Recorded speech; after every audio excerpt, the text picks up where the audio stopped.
আমরা এখন খুব ব্যস্ত হয়ে পড়েছি যে আমেরিকা আপনার ট্যারিফ আরোপ করে ফেলেছে এবং খুব দ্রুত যদি এই ট্যারিফের সুরাহা না করা যায় তাহলে আরো বড় বিপদে পড়তে হবে। এটা তো সত্য কথা। কিন্তু আমার মনে হয় যে আমরা এই শ্রেণীর মানুষগুলোকে যদি সামনের দিকে এগিয়ে আনতে পারি, তাদেরকে কাজ দিতে পারি, তাদেরকে আপনার বিভিন্ন প্রযুক্তি দিতে পারি, তাহলে এই সমস্যাগুলো আমরা অতি দ্রুত কাটিয়ে উঠতে পারবো। রাজনীতির সমস্যা আমাদের আছে, এই বরাবরই আছে, আজকের না। যে আমরা সবাই যদি আজকে এইটুকু বুঝতে পারি যে আমাদের দেশটা আমাদের, এর ভবিষ্যৎ আমাদেরকে নির্মাণ করতে হবে।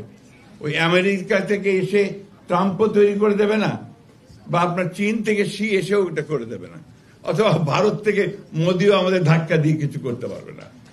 এই যে বিষয়গুলো, এটা আমাদের মধ্যে, আমাদের মনের মধ্যে, আমাদের অন্তরের মধ্যে গেঁথে নিতে হবে।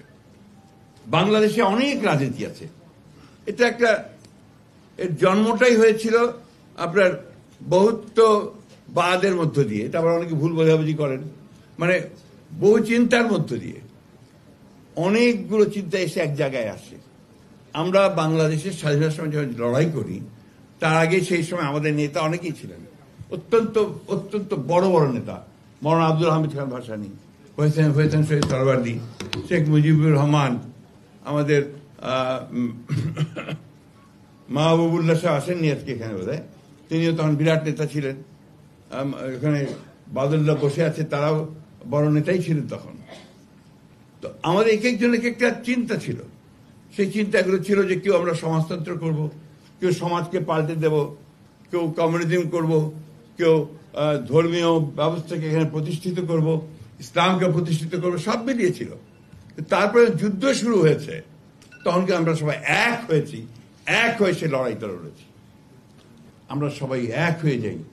আমরা, সমস্যা আছে, সমস্যার সমাধান হবে, ইতিমধ্যে অনেক দূরে গিয়েছে। আমি প্রফেসর ইউনূস সাহেবকে ধন্যবাদ জানাতে চাই যে তিনি দায়িত্ব নিয়েছেন। আমার বিশ্বাসও আছে যে তিনি সফল হবেন।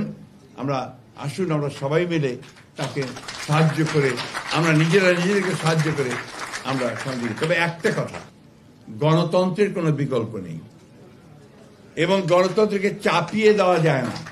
ইট ক্যানট বি ইম্পোজড। আপনি আমার উপরে চাপিয়ে দিলেন তা দেওয়া যাবে না, এটাকে চর্চা করতে হবে, প্র্যাকটিস করতে হবে, সেই জায়গাগুলোকে খোলা রাখতে হবে। আবারও এই আশাবাদ আমি বলতে চাই যে নিশ্চয়ই সেই বিহঙ্গের মতোই একদিন না একদিন আমি তীরে এসে পৌঁছবো। ধন্যবাদ সকলকে।